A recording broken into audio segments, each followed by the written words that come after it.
Ya estamos preparando la iniciativa. Nuestro objetivo es que la envíe el presidente de la República para que no tenga que ser a partir del 1 de octubre, sino que se envíe antes. Y la próxima semana le estaremos enviando la iniciativa a la Secretaría de Gobernación para que la pueda ver con el presidente de la República y que ellos consideren el momento para enviarla al Congreso de la Unión. Fue de esta manera como Claudia Sheinbaum, la virtual presidenta electa de México, confirmó que será la próxima semana cuando envía a la Secretaría de Gobernación 2 iniciativas de reformas para implementar 2 nuevos programas sociales a partir del 2025. Sobre la reforma al Poder Judicial, Claudia Sheinbaum adelantó que será Morena el partido encargado de realizar una encuesta para dar a conocer para conocer la opinión de la ciudadanía sobre este tema. Estas fueron las razones que comentó Claudia Sheinbaum. Lo vamos a hacer a través de Morena, porque finalmente es hoy el instrumento que tenemos, nuestro partido. Entonces Morena tiene un área de encuestas y además pues ellos en todo caso pueden contratar alguna encuestadora en nuestro partido. Entonces hoy lo vi con él para que pueda hacer un primer análisis de quién puede hacer estas encuestas. Y justamente se prevé que sea a partir de la siguiente semana cuando el Congreso de la Unión comience estos foros de discusión sobre la reforma al Poder Judicial.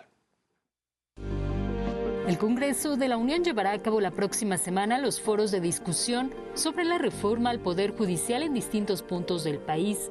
El coordinador de Morena en el Senado, Ricardo Monreal, detalló que se conformará una comisión mixta de trabajo para calendarizar estos encuentros, donde se prevé la participación de jueces, magistrados y también se extenderá la invitación a ministros y demás actores interesados en la discusión.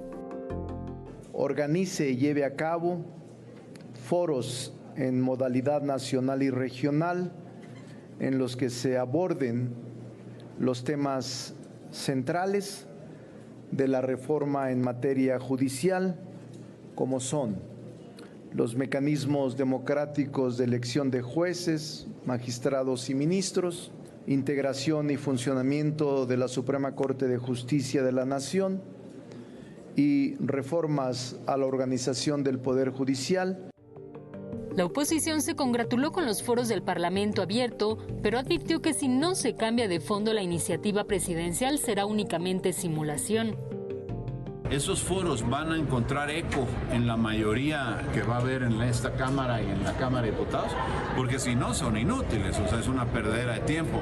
Y perdón, pero hemos visto parlamentos abiertos en esta legislatura, en la anterior a esta, que también estuvo el Senado, en donde vimos que pues estos parlamentos simplemente fueron una tomadura de pelo, una pérdida de tiempo para todos, ¿no?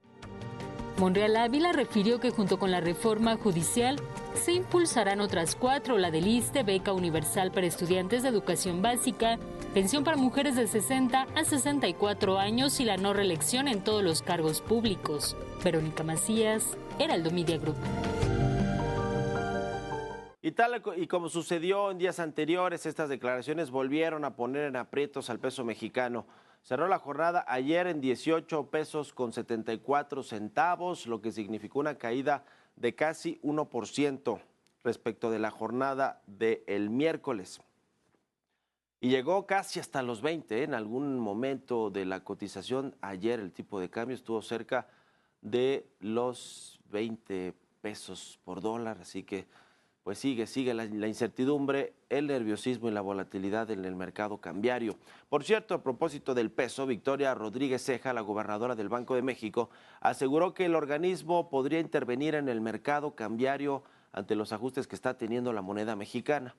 La gobernadora del Banco Central recordó que Banxico cuenta con mecanismos como el de la subasta de coberturas cambiarias por un monto de hasta 30,000 millones de dólares para hacer frente a la depreciación del peso frente al dólar.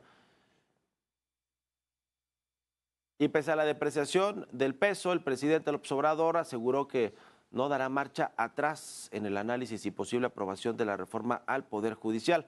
Estas fueron sus palabras. ¿Se puede avanzar si no hay corrupción?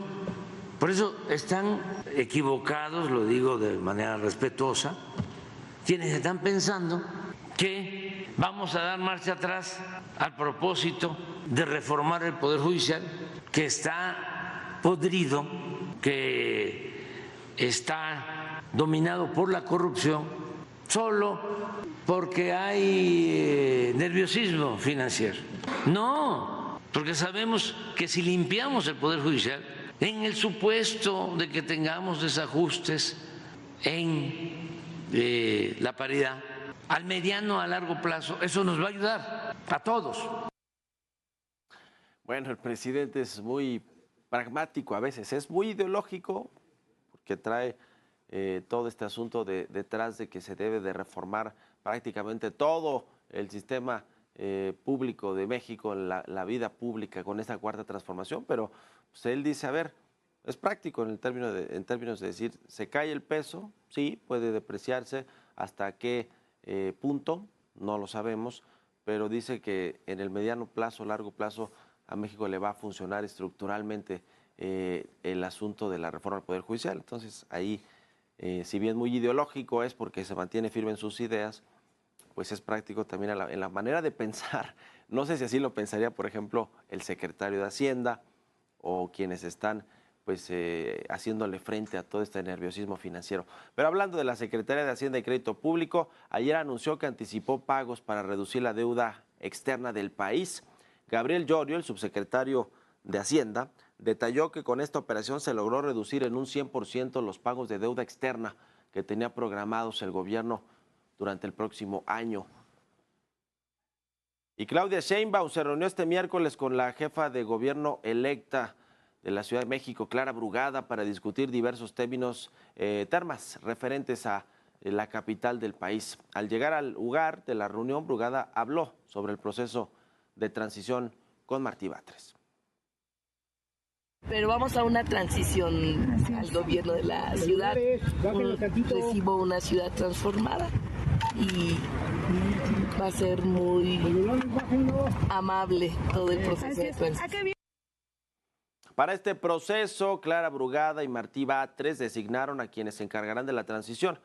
Será Alejandro Encinas quien coordina el equipo de la jefa de gobierno electa, Clara Brugada, mientras que en representación de Martí Batres va Ricardo Ruiz, el secretario de gobierno.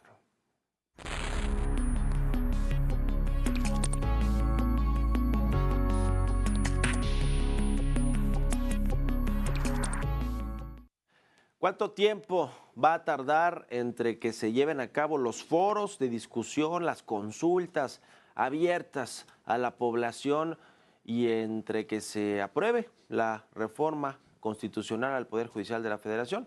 Por lo menos va a haber un impasse de 3 meses y medio, quizá 4, dependiendo cómo vayan a procesar los legisladores a partir de septiembre esta y otras reformas constitucionales, pero sobre todo esta, que es la que ha causado más nerviosismo en los mercados financieros, en el mercado cambiario, le ha afectado al peso, a los inversionistas. Los empresarios mismos no tienen certeza de qué hacer y eso eventualmente se va o se podría también reflejar en la inversión tanto extranjera como la inversión nacional privada. Es decir, si no hay certeza de cómo va a quedar el marco jurídico y judicial de México, pues no hay certeza tampoco para seguir destinando inversiones. Ya lo veremos, eso lo iremos viendo en los siguientes meses, pero en este impasse de 3 a 4 meses, ¿qué debería hacer el Poder Judicial de la Federación con respecto a los dichos del presidente? Que bueno, ya hemos escuchado, dice que está podrido todo el Poder Judicial, que los ministros y ministras, o algunos, la mayoría, son traficantes de influencias, considera que los jueces, juezas, magistrados, magistradas son corruptos en su mayoría, salvo honrosas excepciones, porque así lo dice. Todos son palabras y adjetivos del presidente de la República, Andrés Manuel López Obrador. En medio de todo esto, ¿qué tipo de resoluciones y sentencias podrán sacar actualmente los jueces, los magistrados o los ministros?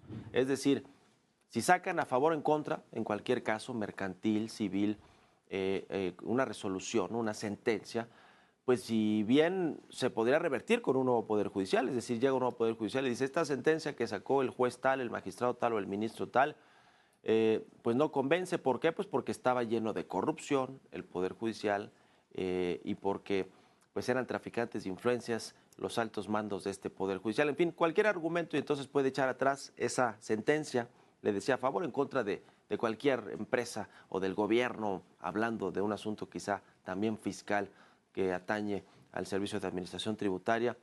Entonces, hay muchos empresarios, hay ciudadanos que están solicitando, haciendo un llamado al Poder Judicial de la Federación, hablando a la máxima autoridad, que es la ministra presidenta de la Corte, en este caso Norma Piña, que también es la presidenta del Consejo de la Judicatura Federal.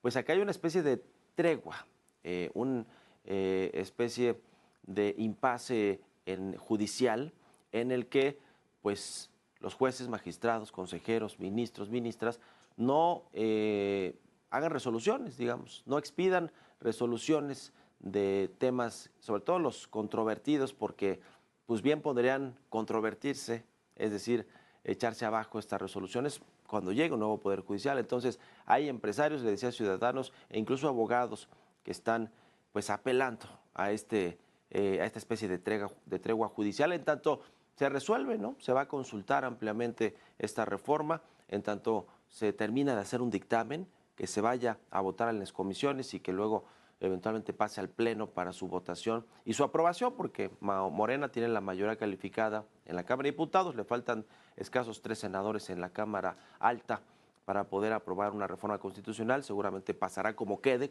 el dictamen, quizá algunos cambios cosméticos muy ligeros, pero el fondo de la reforma, ya lo dijo el presidente López Obrador, es que se vayan a voto popular todos los altos cargos del Poder Judicial de la Federación, que quizá, ya le habíamos platicado aquí, sea con una estrategia de propuestas que vengan del Ejecutivo, que vengan del Senado, que vengan de los partidos políticos y después ya, una vez depurada una lista de posibles candidatos a la Corte, a las magistraturas, a las consejerías, eventualmente también a un cargo de juez de distrito en México, pues después de que se hayan filtrado estos perfiles, ya ahora sí se llevaría quizá a la votación, sí o no, considera que es un buen perfil la ciudadanía, y entonces lo palomearía la ciudadanía, el pueblo de México, como dice el presidente, y entonces pasaría ya a su aprobación. Más o menos por ahí puede ser el proceso, pero bueno, ya dijo el presidente que eso quiere que se quede y seguro se va a quedar este asunto de la votación de los altos cargos del Poder Judicial. Pero bueno, mientras todo esto sucede, mientras es ley, se publica en el Diario Oficial, se promulga, pues hay un impasse, y en este impasse pues muchos están pidiendo que no haya resoluciones, que no se apresuren estas sentencias o resoluciones para evitar que después, pues en escasos meses, 3, 4, 5 meses, pues se puedan echar abajo. Ya veremos si esto sucede o no. Es un llamado que han hecho empresarios, sobre todo empresarios, a la ministra presidenta de la Corte, Norma Piña, y quien también les decía preside el Consejo de la Judicatura Federal.